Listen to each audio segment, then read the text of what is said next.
Assalamu alaikum wa rahmatullahi wa barakatuhu.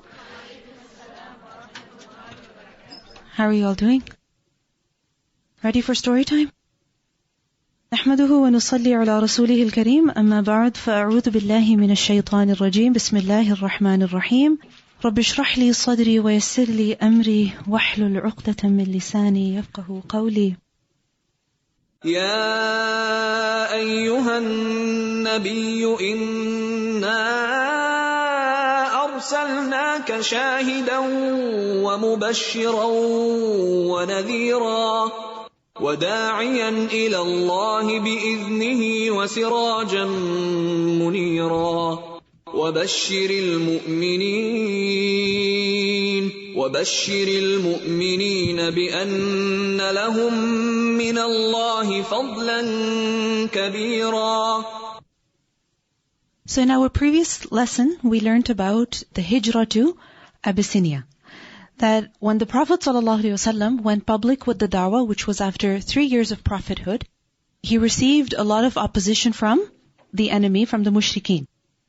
But in particular, it was the weak amongst the Muslims who were oppressed. And they were physically abused, they were tortured. But even the elite amongst the Muslims, meaning people who were from Quraysh or from noble families, even they were not spared. So for example, we learn about Mus'ab ibn Umair. Likewise, we learn about Sa'ad bin Abi Waqqas. These companions, they were well off. They were from noble tribes, noble families. And who is it that opposed them? First and foremost, it was their own family members. So for example, Sa'ad bin Abi Waqqas, Mus'ab ibn Umair, who opposed both of these men? It was their mothers. They both blackmailed them that if you don't leave Islam, I am not going to eat and drink. I'm going to die. And Sa'ad bin Abi Waqqas said, Mother, even if you were to die like this 70 times, I am not going to leave my Islam. So when she saw that he was firm on his religion, she gave up basically, and she had something to eat and saved her life. But anyway, the point is that all the Muslims were suffering in one way or another. So what happened in the 5th year after the Prophet ﷺ received prophethood, what happened? A group of Muslims migrated to Habasha. The question is, why did they migrate to Habasha, Abyssinia? There were different reasons behind that. The first reason was preservation of Iman. To protect their faith. To protect their lives. And to remain upon their religion. Because it wasn't possible for many of the Muslims to live in peace, to live in security with Islam. They were given 2 options. If you want to live peacefully, if you want to live in safety, then you leave Islam. And if you want Islam, then be ready to be persecuted. Because even the Prophet ﷺ was not spared, as we saw. Now, we learned in several ahadith that when the Muslims were not able to defend themselves, and we learned about the story of Khabbab, for example, Bilal radiyallahu anhu. So the Prophet ﷺ, he advised the Muslims, تَفَرَّقُوا فِي الْأَرْضِ, disperse through the earth, meaning go somewhere else. Don't remain in Makkah, go somewhere else to save your life. So they said, فَأَيْنَ نَذْهَبْ يَا رَسُولَ اللَّهِ, where can we go, O Messenger of Allah, where should we go?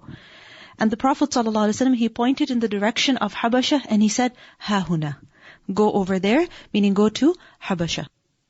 So Salama radiallahu anha, she was one of those people who migrated to Habasha, and she said that we went to Habasha and we began to live in a good land and we were safe with regards to our worship and we did not fear any persecution. So why did they do hijrah? For the sake of their deen. For the preservation of their iman in order to save their lives.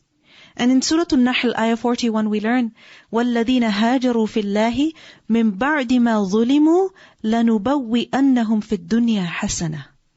That those people who immigrate, who do hijrah, why? For the cause of Allah subhanahu wa ta'ala, after they have been oppressed, after they have been persecuted. So when they do hijrah, we will surely settle them in this world in a good place. And that is exactly what happened with the Muslims. They left Makkah because of persecution. They ended up in Habasha, and Habasha became a good place for them in dunya. Another reason for hijrah, another reason why they immigrated to Abyssinia was to do da'wah outside of Makkah. Because remember that the Prophet ﷺ, he was sent a messenger to just the people of Makkah? No, but to who? All of mankind. So his message had to spread outside. Now for several years, the Prophet ﷺ had been doing da'wah in Makkah, and remember that Makkah was the heart of Arabia, so people from all over Arabia came to Makkah. But remember that Abyssinia, it's not in Hijaz, it is in Africa. As you will see in the map, inshallah, that the Red Sea, alright, which is to the left, if you can see over here, the Red Sea, which is to the left of Hijaz, alright, Abyssinia is on the other side. Alright? Habasha is on the other side. I'm sorry, this image for some reason is not coming clear. But anyway, Saudi Arabia, Hijaz. What's on the left side? There's water. What is that water? Red Sea. Alright? What's on the other side of the sea? Africa. Alright? Which countries are there? Somalia is there. Alright? Egypt is in the north. Alright? And also Abyssinia is there. So the Muslims went to Abyssinia. And this way, they also took the message of Islam outside of Makkah, outside of Hijaz, to Africa in Abyssinia. And we see that the Muslims, when they immigrated to Abyssinia, they understood that they were going not just to save their lives, but also to practice Islam and to take the message forward. And this is the reason why, when the Prophet ﷺ migrated to Medina, we see that the Muslims did not leave Abyssinia right away. You know how long they remained in Abyssinia? 14 years. And they only left Abyssinia when the Prophet ﷺ called them to Medina. And you know when he called them? After the Treaty of Hudaybiyah, after the conquest of Khaybar. So the Prophet ﷺ, he had a treaty of peace with the mushrikun by that point. The battles of Badr, Uhud, Ahzab already been fought. Alright? And with the Jews, also the Jews exiled from Medina, a group of them, and then they were also conquered in Khaybar. So the Prophet ﷺ by that time had enough security and also power and authority, and then he called the Muslims from Abyssinia. So anyway, when the Muslims went to Abyssinia, they did da'wah over there. And this is what they understood when they were going to Abyssinia. They made Abyssinia their home. And we see in a hadith which is in Bukhari that Abu Musa, he said that we heard that the Prophet ﷺ migrated to Medina. So you're talking about the time when the Prophet ﷺ migrated to Medina, many years later. And he said that we were in Yemen. Where is Yemen? In the south of Hijaz. And they said, we made our way to Medina in order to join the Prophet ﷺ. Alright? And how many people were there? About 50, 52, 53, so around 50. 50 people left Yemen in order to go to Medina to join the Prophet ﷺ. But they wanted to avoid Makkah, so they went through sea. Alright, so they crossed the Red Sea, and they met the Muslims in Abyssinia. Alright, and their plan was to go back, from the north of Makkah to Medina. Alright, so that they would completely avoid the mushrikun. Anyway, when they reached Abyssinia, they met Ja'far radiallahu anhu in Abyssinia. And they told him where they were going. They were going to Medina.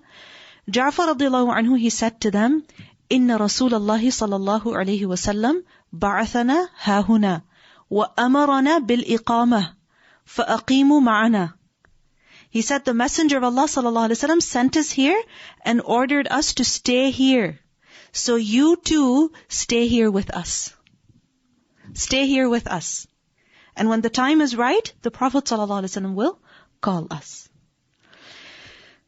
Now, remember that hijrah, as we discussed earlier, was no easy step. It wasn't something easy to do. Which is why we see that only 15, according to some other reports, 17 people migrated to Abyssinia. Only 15 or 17. Whereas how many people were being persecuted in Makkah? How many Muslims? Almost all of them. But only 15 to 17 of them were able to go to Abyssinia. Why? Why so few people? Firstly, because everybody could not go. For instance, Khabbab radiallahu anhu, Bilal radiallahu anhu, did they have the freedom to go? No. Alright? Likewise, many of them, if they had the freedom, they did not have the means. They did not have the financial means. Because it was like giving up everything that you have. There wasn't any cash that you can just put in your bag and take with you. Your property is your home. You can't carry your home. It's your animals. You can't herd the entire flock. Right? So it was leaving everything you have in Makkah and going somewhere else. And one more reason that prevented many people from doing hijrah was giving up their protection in Makkah. Because if you left Makkah, you left your tribe, what did that mean? You're renouncing your citizenship of Makkah. Giving that up meant that if you go anywhere else, you're a refugee. Alright? You're at the mercy of the people that you're going to be amongst. If they treat you well, they treat you well. And if they oppress you, you have no defense. You have no strength. And if you wish to come back to Makkah, well, again, you have no protection because you renounced your citizenship. So you understand, even though it was so difficult to live in Makkah, yet only 17 people left for Abyssinia. We learned that when the Muslims first left for Abyssinia, amongst them was Uthman radiallahu anhu, Abu Salama, Salama, Uthman bin Mad'un, Abdurrahman ibn Auf, Zubair bin Awam, many of the great companions. And Abu Bakr radiallahu anhu was also in them. He also set out to do hijrah with them. But you know what happened? As they were outside Makkah, making their way to Jeddah, alright, and Jeddah they would catch a boat and cross the sea and end up in Africa. What happened was that as they left Makkah, some people were coming into Makkah from outside. And we learn about this incident in Bukhari, alright, that Ibn Daghina, he was one of the men, and he was a very noble man of his tribe. He was not a Meccan, he was from somewhere else. But when he saw that these people are leaving, most of them were from the Quraysh, and Abu Bakr is amongst them, he asked them, what happened? Where are you going? So they told him.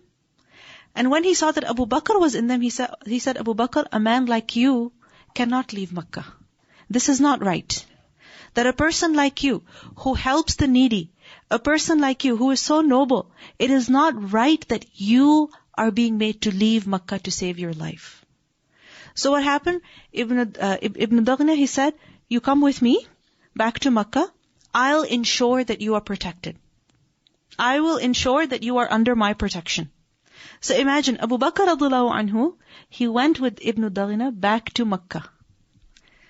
So you see how going to Abyssinia was not easy? This incident makes it clear. Going to Abyssinia was not easy because when Abu Bakr was given an option to stay in Makkah in protection, he said, okay, I'll take it. I'd rather stay here than go to Abyssinia. And besides, one of the most difficult things was being away from the Prophet ﷺ. That was not easy. So anyway, Abu Bakr radiallahu anhu, he returned to Makkah. The Quraysh, they agreed that they would let him stay in peace and under the protection of Ibn Daghina, provided that Abu Bakr radiallahu anhu would not pray in the Haram.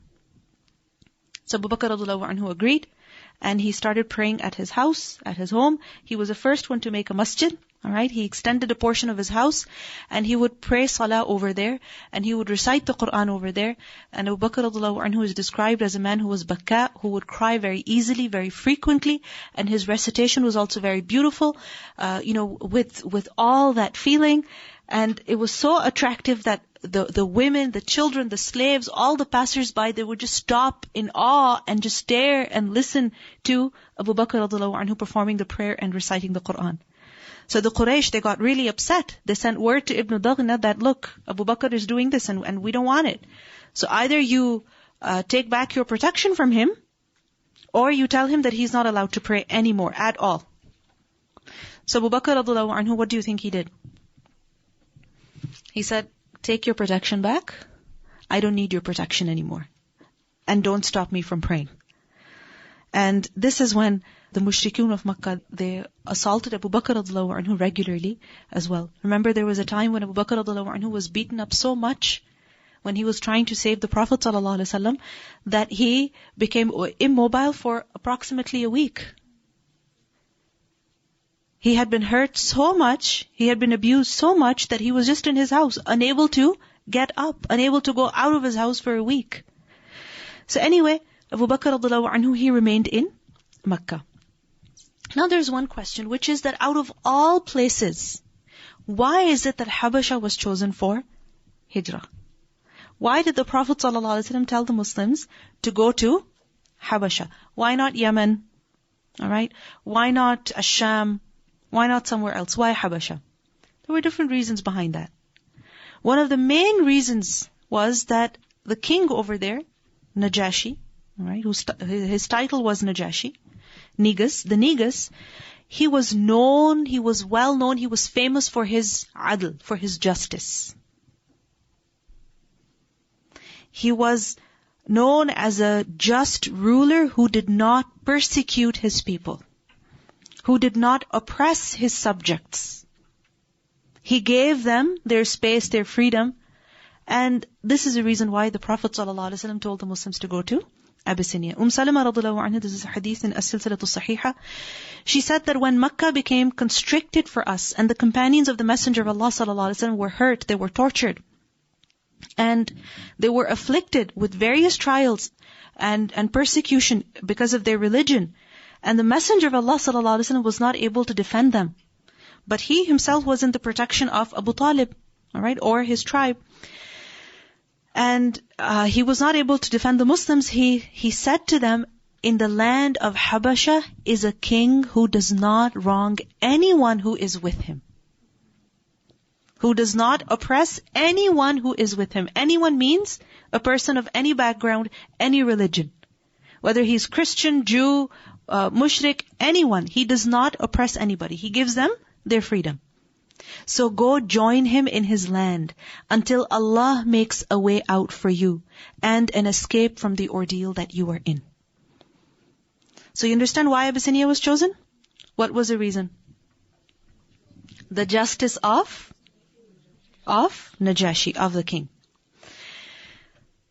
Salama said, we took the advice of the Prophet ﷺ and we left in small groups and ended up in a good land with good neighbors. Najashi protected us in the matter of our religion and we feared no persecution from him. Another reason why Abyssinia was chosen was because Najashi was not just fair and just, but he was also a righteous man. He was also a good man, a religious, a spiritual man. In a hadith we learn, وَكَانَ بِالْحَبَشَةِ مَلِكٌ صَالِحٌ. In Habasha is a king who is salih. He is described as a good, righteous king. يُقَالُ لَهُ النَّجَاشِي. لَا يَظْلِمُ أَحَدْ بِأَرْضِهِ. Who does not wrong anyone who is in his land. Now the real name of Najashi was Ashuma. Ashuma or Ashama. Ha has either a fatha or a dhamma. Alright, and his title was Najashi or Negus. Also, another reason why Habasha was chosen was because Habasha was familiar land. How was it familiar? Remember that the Quraysh, the people of Makkah, they traveled frequently for the purpose of trade. Where did they go for trade? South as well as north. Yemen, and they also went to Asham. But besides these two areas, they also went to Abyssinia. They also went to Habasha. Alright? So, Habasha was familiar land. It was known. It was a center of trade. And remember that Habasha was also not very far. It wasn't that far. All that people had to do was just go to Jeddah, go to the seaport, cross the sea, and then you're in Habasha. Alright? Also remember that Habasha was a safe place. It was known for its security. And one more reason why Habasha was chosen is because the Prophet ﷺ also liked Habasha. In some narrations, in a hadith that is reported by Zuhri, we learned that Habasha was of the most beloved places to the Prophet ﷺ. Why do you think the Prophet ﷺ liked Habasha? Yes? Yes, exactly. Baraka, Ayman, who was she? Remember? Remember Ayman? She was the slave of the Prophet ﷺ's father, Abdullah. Alright? And she is the one who took care of the Prophet ﷺ. She was with Amina when the Prophet ﷺ was born. And then later on, when Amina passed away, Ayman was always, with the Prophet ﷺ. So Ayman was almost like a mother to the Prophet ﷺ. She was like family to him. And Ayman, where was she from? From Habasha. So the Prophet ﷺ was familiar with Habasha, with the culture of Habasha, the food of Habasha, even the language of Abyssinians. The Prophet ﷺ knew it. For instance, there's a hadith in which we learn that a Sahabiya, Khalid bint Khalid, she said that when I came from Habasha to Medina, she was a young girl, and she said that the Prophet ﷺ gave me, some clothes to wear. Alright? And then when she put it on, she was a little girl. She put it on and the Prophet ﷺ said, Sana, Sana, meaning good. And these words are from the language of the people of Habasha. And there are many other narrations also in which we learn that the Prophet ﷺ was familiar with the language, with the expressions, with the culture of Habasha. So it was familiar land. Alright? And this is one of the reasons that Habasha was chosen. One more reason. Habasha. What was the religion of the people who lived there? Christianity. It was a land of the Christians. And the Christians, or Christianity, it's closer to Islam than any other religion. Closer in which way? First of all, in a way that the prophet that they, follow or believe in is who? Isa alayhi salam. And who was Isa alayhi salam? The prophet that was sent before Muhammad sallallahu alaihi wasallam. Meaning between Isa alayhi salam and Muhammad sallallahu alaihi wasallam, there's no other prophet. So in this way, closest.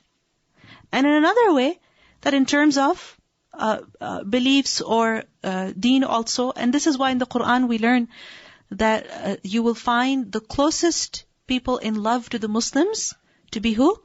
الَّذِينَ قَالُوا إِنَّا نَصَارَى. They are those who say that we are Christians. You will find them closest in love to the Muslims. Meaning they are most friendly. Out of all people, they are the friendliest to the Muslims. So this is one of the reasons why Abyssinia was chosen. And remember that in Abyssinia, Christianity was practiced, but it is said that the form of Christianity that was practiced over there, or that was well known over there, was different from the Christianity that was practiced in Rome. Alright? Because remember that Isa alayhi salam, the people that believed in him, the disciples that, or the Hawariyun, remember that they were persecuted. There were very few and they were persecuted. They spread through the land, and over time, what happened was that they were more ignorant of the religion than they were aware. And therefore, there were many different versions of Christianity that existed. Even their basic beliefs about Isa alayhi salam were not the same. There was even a question about who is Isa alayhi salam. Was he a prophet? Was he not a prophet? Was he the son of God? Was he God? Who was he? There was even a debate such as that. So in the 300s, when Constantine he embraced Christianity, it is said that he held an assembly. Alright, in which he had all the major priests, bishops, everybody gather in one place, so that everyone would unanimously decide what they were going to believe in. And that was going to be the one version of their belief that was going to be spread everywhere, in the entire Roman Empire. So what happened that over there, the Nicene Creed, alright, that is what was decided, which is that three gods are one. Alright, which is, whichever version, right, that you want to talk about. Some say that it was Father, Son, Mary, or Father, Son, Holy Ghost. All right, but anyway, all the different branches of Christianity that exist today, they stem from this Nicene Creed. Now, the one person who opposed this was who? A man by the name of Arius. And it is said that he was firm about the fact that Jesus was not Son of God, he was rather a servant and prophet of Allah. But what happened?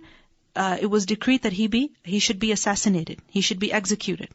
So Arius, he escaped, he fled. He left in order to save his life. And where did he go? He didn't go somewhere in Rome. He left Rome, he left Asham, and he went south into Africa. And he ended up where? In Abyssinia. So this is why they say that the versions of Christianity that came into Arabia, alright, they were different, which is why we see that Salman al-Farisi, radiallahu anhu, alright, the priest that he went to, what did he say? That I do not know of any person who is on my religion except for so and so, so go to him. If there were so many Christians alive at that time, why didn't he simply send Salman radiallahu anhu to Rome? You understand? Because they knew that the version of Christianity that is practiced in Rome is not correct. And then what happened eventually? The last priest that Salman radiallahu anhu was with, what did he say? I do not know of anyone who is upon the truth. So now go and wait for the last prophet. So you understand? So it is said that the version of Christianity that Najashi was on, or the people of Abyssinia were on, it was closer to the truth. So this is why, out of all places, which place was selected for Hijrah? Abyssinia. So the Muslims, they went to Abyssinia, and this was in the month of Rajab, in the 5th year of prophethood.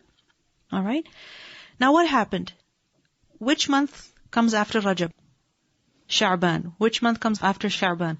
Ramadan. Alright.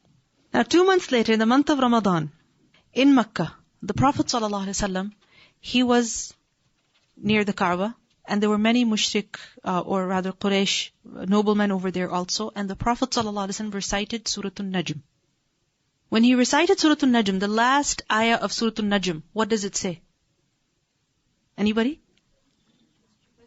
فَاسْجُدُوا لِلَّهِ وَاعْبُدُوا. So the recitation of Surah An-Najm, the ayat, the verses, the message was so powerful and so captivating that the Quraysh, as they heard the Prophet ﷺ say, فَاسْجُدُوا لِلَّهِ وَاعْبُدُوا, prostrate to Allah and worship Him, what happened? They just fell into prostration. Alright? Why? Because the recitation was so powerful that it was as if they could not hold themselves back. They just fell into prostration. It was like an automatic reaction. They could do nothing but sajda. And then what happened? Rumors spread that the Quraysh have accepted Islam. They have believed. And this rumor, it reached Abyssinia also. When it reached Abyssinia, the Muslims thought, well, if the Quraysh have accepted Islam, if everybody has become Muslim in Makkah, why are we here? Let's go back home. So it had only been a few months that they had been in Abyssinia. But what happened when they heard this news? They didn't wait. They packed up and they went back to Makkah. Now as they reach close to Makkah, they find out that what they had heard was not true.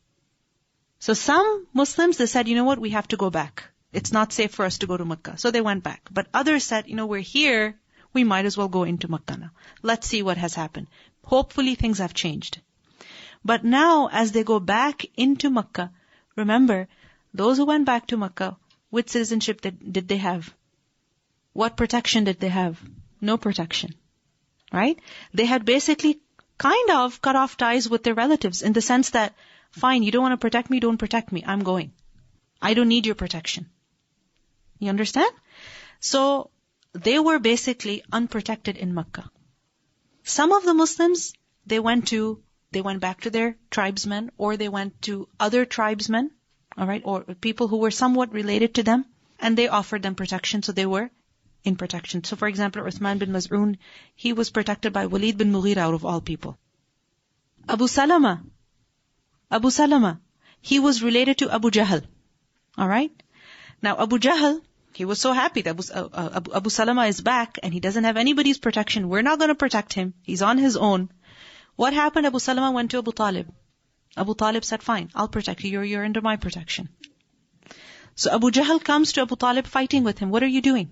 He's one of my men. You can't protect him. What happens? Abu Lahab stands up in defense of Abu Talib. And he says, stop fighting with him. Can you imagine? Abu Lahab is standing up to defend who? Abu Talib. Who is defending who? Abu Salama. The enemy of Islam is being used to protect the Muslims. Is there any lesson in this for us? What is the lesson? Yes, in tansurullaha yansurkum. Right? وَيُثَبِّتْ أَقْدَامَكُمْ. You help the cause of Allah, and Allah will help you. He will protect you. Allah will protect you through means that you cannot even expect, you cannot even imagine. Through ways that even you cannot come up with. Any other lesson? That Allah is using an enemy of Islam to protect His religion.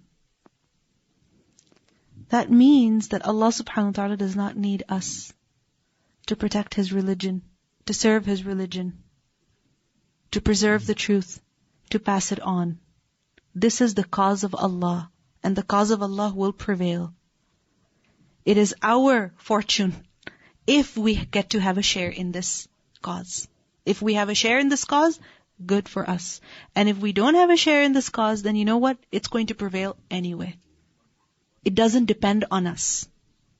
The work of Allah does not depend on us. Remember that. The deen of Allah does not depend on us. You know, for instance, when you are trying to research something, even about Islam, something so basic, if you want to know the meaning of an Arabic word, one of the primary resources that you use is a dictionary. Right? Arabic to English dictionary. Name one dictionary that you use. Handswear. Handswear. An academic, but not a Muslim. Academic, but not a Muslim. You go into hadith sciences. The names of the muhaddithun, their biographies. You know who's written that? So many Orientalist scholars. Non-Muslim scholars. So many books on Seerah of the Prophet ﷺ are written by who? Not necessarily Muslims. Even non-Muslim. Even Arabic. Yes. And what this reminds me of is the incident where, remember one of the companions, he was assigned at a particular occasion to guard the public treasury. And he was guarding it during the night. And what happened? Shaitan came. So, in the form of a boy. That Sahabi caught him. Right? That boy. He didn't know it was Shaitan. He caught him. And he made an excuse, so basically he let him go. The Prophet ﷺ asked the next morning, what happened to your prisoner? And he said, I felt bad for him and let him go. The next night, same thing happened. The next night, same thing happened. And then the third night, that boy who came in the form of that shaitan that came in the form of a boy, he said that I will tell you something which if you say, shaitan will not bother you. And what is that? Ayatul Kursi. What did the Prophet ﷺ say? He said, he's a liar, but he has spoken the truth. You see, one of the virtues of Ayatul Kursi we learn from who? Shaitan. We learn from who? Shaitan. So you know what? The deen of Allah, it really does not need us. It really does not depend on us for anything. It will survive, it will prevail, it will continue. If we have a share, it's good for us. So let's be greedy for this share. So anyway, the Muslims who came back to Makkah, the persecution, it did not stop for them. But what happened? The Muslims who had returned from Abyssinia, how many were they? I mean, you're talking about less than 15 now, because some of them went back to Abyssinia, right? So anyway, the few Muslims who returned to Makkah, came inside Makkah, they told other Muslims about how Abyssinia was. And how safe it was, and how good it was. Alright? So what happened? 80 Muslims were ready to leave Makkah and go to Abyssinia. You understand what happened over here? Initially, when the Prophet ﷺ told them, go to Habasha, how many people were ready to go? Only 17. A rumor spread, misunderstanding happened, those Muslims returned. After a few weeks, when they come back to Makkah, they spread news about Abyssinia to the rest of the Muslims, and they say, you know what, it's worth going. It's worth going. So now 80 Muslims were ready to go, and they left for Abyssinia. Thus the second immigration to Habasha occurred. And 80 people went, men and women. Families migrated to Habasha. Now, again, in this is a lesson, right? That perhaps you dislike something, but it's good for you. Allah will bring something good out of that. You know, because put yourself in the shoes of those Muslims who left Makkah, went to Habasha, and now they came back to Makkah. Imagine the regret that they must have been feeling. We shouldn't have gone in the first place. Now we're in a worse position than we were before. But no, this happened with Allah's idhn. It happened with Allah's permission. If Allah allowed it, we accept it, and we expect only good, and good came out of it. So now, 80 people went to Habasha. I remember that 80 people leaving Makkah. I mean, it seems like a small number, but for Makkah, it was a very big number. It was a very major portion of the population. You could say it was somewhere between 10 to 20% of the population. Men and women. And these were not all ordinary men. There were people from the Quraysh, noblemen. Right? So, when they left for Habasha, they reached Habasha, the mushrikeen of Makkah, the Quraysh, they were angry. They were upset. Why were they upset? Because 80 Muslims managed to escape. Alright? And secondly, this was also a huge embarrassment for them. A huge embarrassment. That out of all places, 80 people are leaving Makkah because they're not safe in Makkah. People from outside came into Makkah to be safe. But 80 people don't feel safe in Makkah, so they're leaving Makkah and going elsewhere. This was a huge slap on the face. It was a cause of huge embarrassment for the Quraysh. So they said, you know what, at all costs, bring them back. They're humiliating us. These Muslims are embarrassing us. We have to bring them back. So what happened? They sent 2 people to Abyssinia. Which 2 people? Amr bin al-As and Abdullah bin Rabi'ah. They sent them with a whole lot of gifts to Abyssinia that go and speak to An-Najashi, give him these gifts, make him happy, and convince him to expel the Muslims from his land. So what happened? Amr bin al-As, Abdullah bin Rabi'ah, they went to Habasha and they first met the viziers. Alright, the priests, or you can say the people who were closest to An-Najashi, right? His congressman, whatever you want to call it. So they went and met them first. They gave them many gifts, and this was basically a bribe. Alright? That look, we're being so nice to you. Now when we go in court and we speak to Najashi, please take our side. Alright? So what happened? They bribed them. And then eventually they went to speak to Najashi. All the viziers are present over there. They present their case to Najashi. They say, look, these people, they have abandoned our religion. They have gone against the ways of our forefathers. And now they have separated themselves from our families, from their families. And they have come over here and they will create problems for you. Just, hand over these people back to us. And then the viziers said, yeah, you should send them back because, they were taking the side of Amr bin al-As. But An-Najashi, he was a man who was adil and salih. Right? So he said, I have to hear the other side of the story. Any lesson in this? Yes. Don't be too quick to make a decision. Listen to both sides. Even if the whole world is telling you something. Don't be quick. Find out the other side of the story. Because remember that whenever there's a problem that is caused, alright, it's always because both parties were involved in creating that problem. It's not possible that one side is 100% wrong. It takes 2 people to create a problem. Alright? So sometimes what happens, a friend comes to you crying, my husband is like this and this and this and this and this. Well, hear the whole story. What does the husband have to say? Or sometimes the man goes and complains to someone, to an imam, my wife is like this and this and this and this. Well, find out the other side of the story. And when you find out the other side of the story, you realize that both are at fault. So anyway, An-Najashi, he called the Muslims.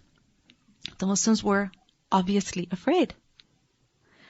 So, Ja'far radiallahu anhu, who was he? Ja'far bin Abi Talib. He was a cousin of the Prophet ﷺ, brother of Ali radiallahu anhu. And he was one of the people who migrated to Abyssinia. And it is said that he was made almost like the imam, like the leader of the Muslims. Because remember that whenever there's a group of people anywhere, even if there's 2 people, one should be the leader.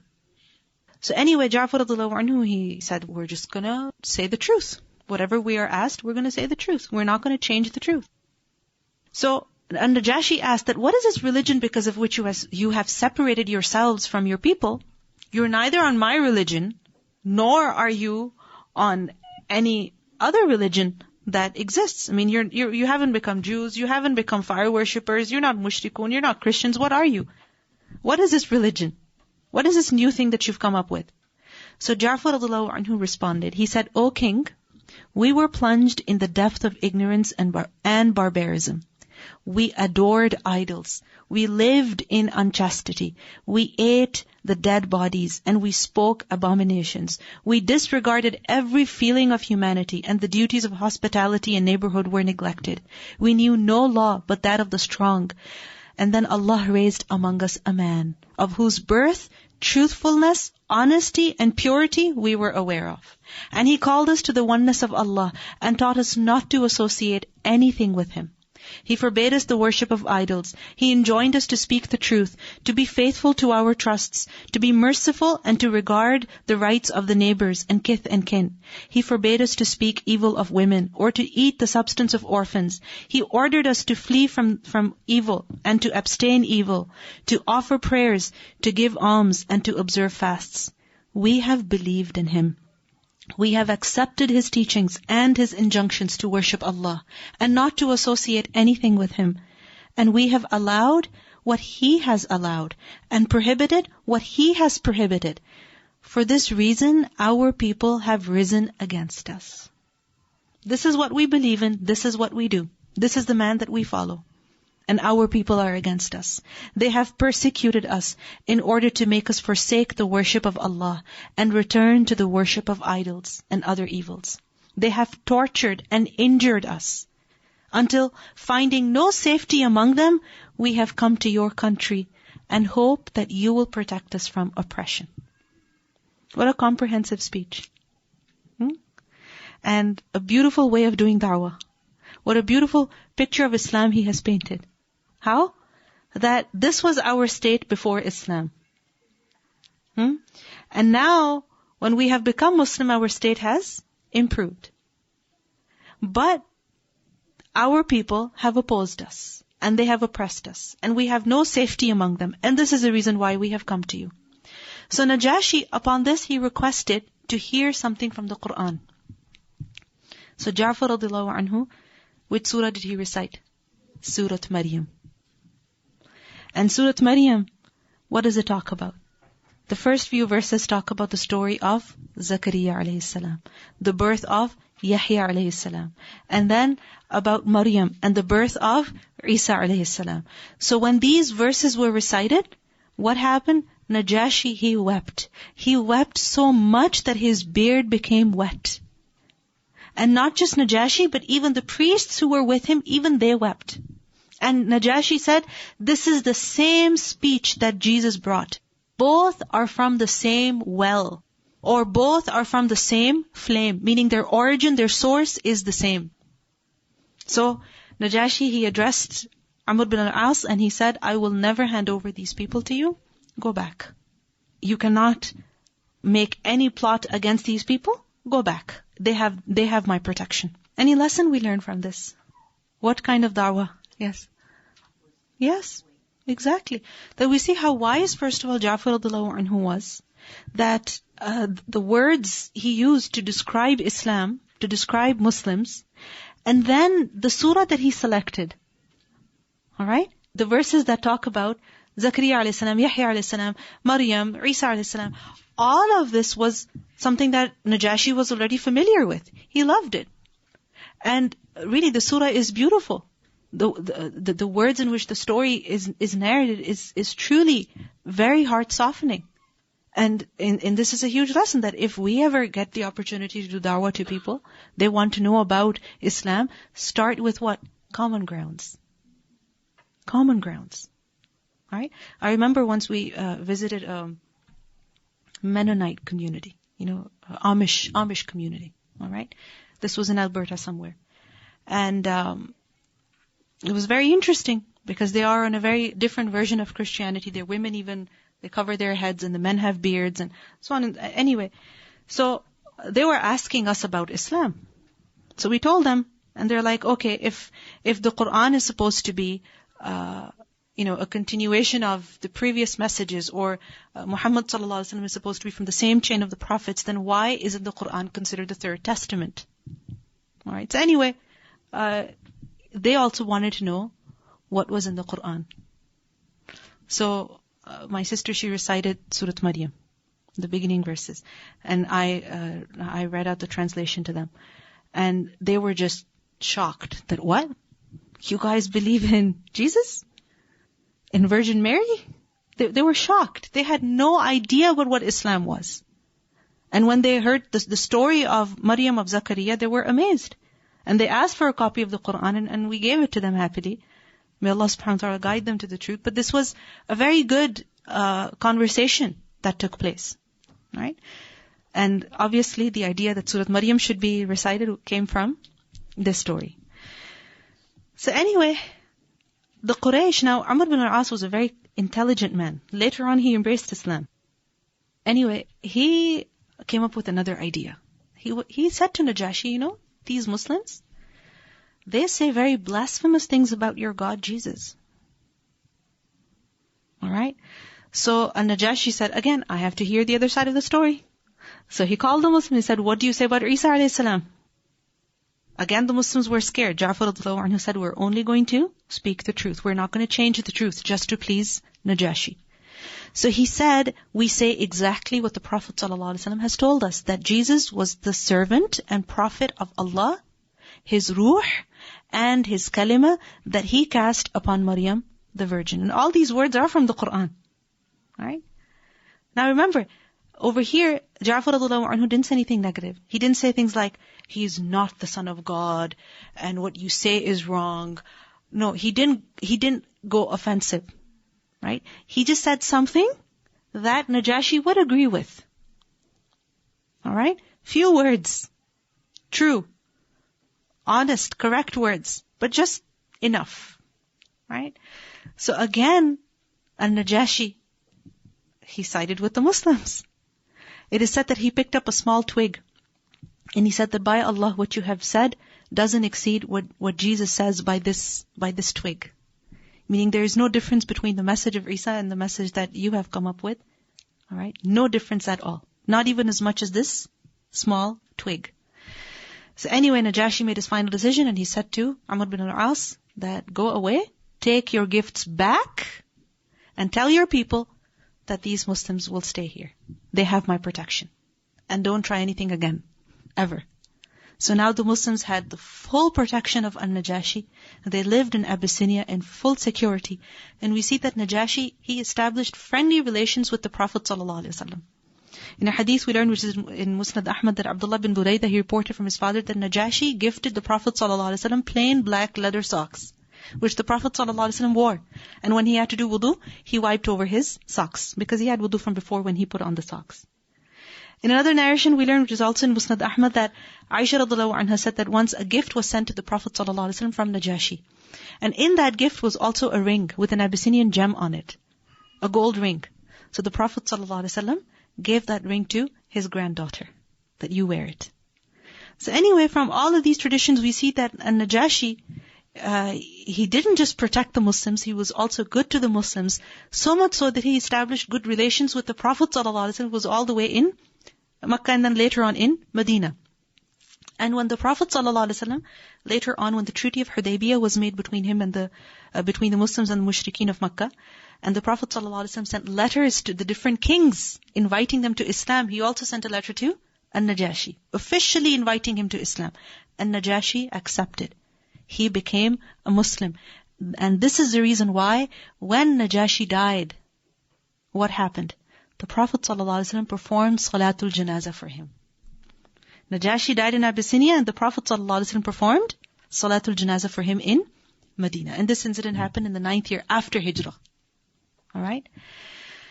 Now, the people who migrated to Habasha, alright, their virtue, their rank is definitely very high. We learned that eventually when the Muslims came to Medina from Habasha, Umar radhiyallahu anhu, he saw Asma, who had come from Habasha.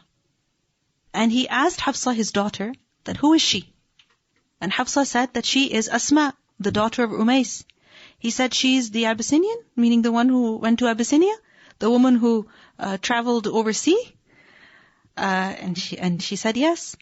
So Umar radhiyallahu anhu said to Asma, we preceded you in Hijrah, meaning we came to Medina before you. And we have more right to Allah's Messenger sallallahu alaihi wasallam than you. Alright? Asma radhiyallahu anhu, she felt so annoyed. She went and complained to the Prophet sallallahu alaihi wasallam. And she said, this is what Umar has said. And I do not like this at all. So the Prophet ﷺ said, his right is not more than yours. For him and his companions, there is one hijrah. But for you, meaning for the people of the boat, there are 2 hijrahs. You have done hijrah 2 times. Once to Abyssinia, and then from Abyssinia to Medina. So you have the reward of 2 hijrahs. So the virtue of the people who immigrated to Abyssinia is definitely very great. And we learned that some people who migrated to Abyssinia, they died. So for example, Abu Salama, he died. He died later on actually.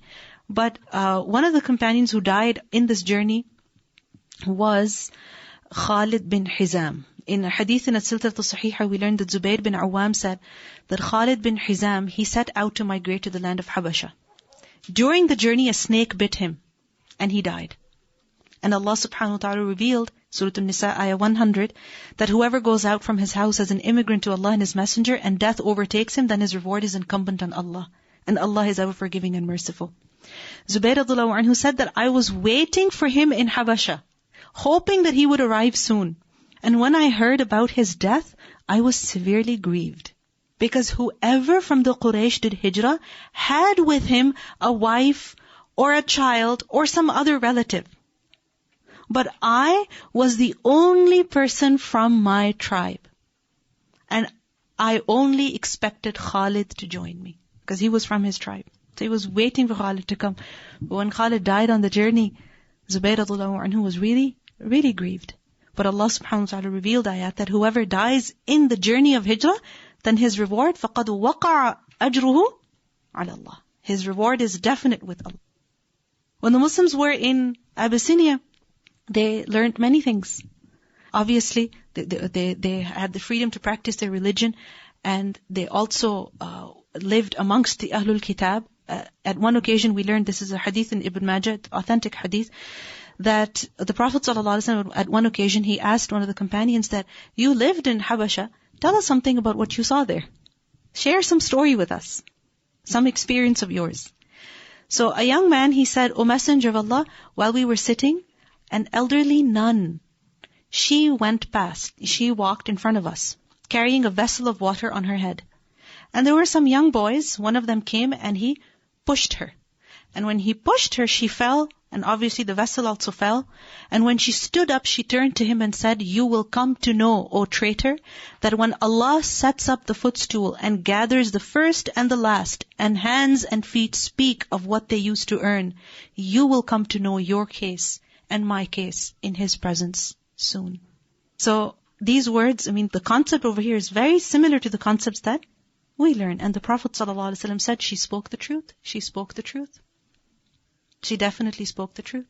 Now back in Makkah, the opposition continued. It intensified, so much so that Abu Bakr radhiyallahu anhu was without any protection. But Allah subhanahu wa ta'ala strengthened the Muslims with the conversion of Hamza radhiyallahu anhu, the conversion of Umar radhiyallahu anhu, and the mushrikeen. They tried many ways to stop the Muslims, to persecute the Muslims even more. However, nothing worked until they decided to totally boycott the family of the Prophet ﷺ. And inshallah, in our next lesson, that is what we will learn about, the boycott that the Prophet ﷺ had to face. And for that, please do your readings until page number 116. 116. Alright? سبحانك اللهم وبحمدك نشهد أن لا إله إلا أنت نستغفرك ونتوب إليك. السلام عليكم ورحمة الله وبركاته.